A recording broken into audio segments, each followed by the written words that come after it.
evening, my friend. This is Miss B Finance One-on-One. I am so excited. I'm gonna be talking about estate planning. I've talked about this before.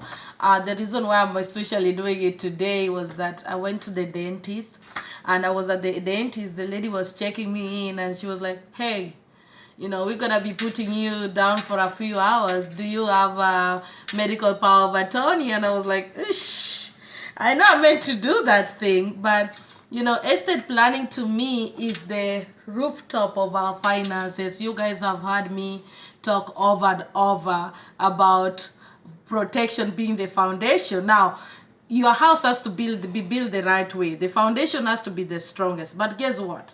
If you don't have a roof, we're gonna have all the sun still beating you. So the roof is always the estate planning. This is where the wills, the medical power of attorney come in. This is where the trust fund come in.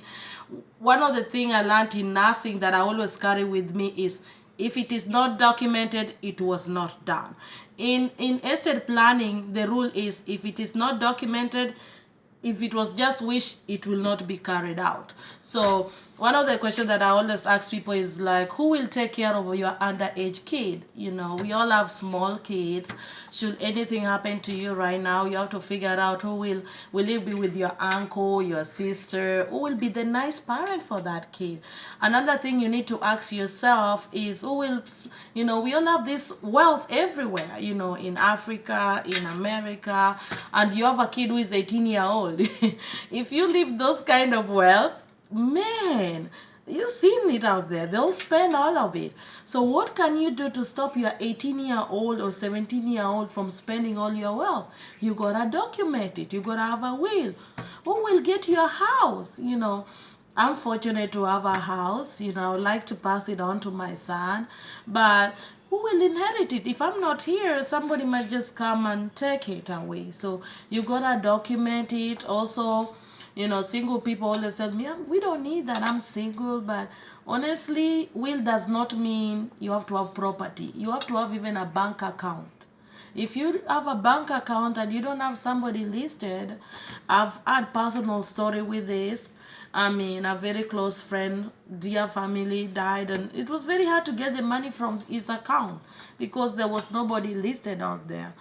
Also, just whenever you have to consider estate planning, is think about the quarrels that family goes through. In the modern society right now, we are so much blended. We have step kids, stepson. It's such a blended family. This is the modern, it's called what, modern family. But if you don't document it, people will fight over everything you build. So this is why we really need to talk about estate planning. Also, some of us are in business together. Who will operate those businesses? Who will run the businesses? Oh, my favorite word is the medical power of attorney. Who will make the end of life decision? If you are like in bed, sick, and you're not able to move, you gotta pick somebody. Let's say this, I'm not gonna pick my sister. Oh my gosh, she loved me too much. She might keep me on the life support forever. I might pick my brother because it's reasonable. My husband might be too emotional to be my medical power of attorney. So these are some of the things we need to think about it. You gotta have a will. We gotta document it. Remember, if it is wish and not documented, it will not be done. It's good to have your wishes documented, then they can be carried according to your plan. Well, this is Miss B Finance One-on-One. This is just me checking in on wills. Please have your estate plan. You'll avoid the probate and all this wahala. Thank you so much, and see you all at the top.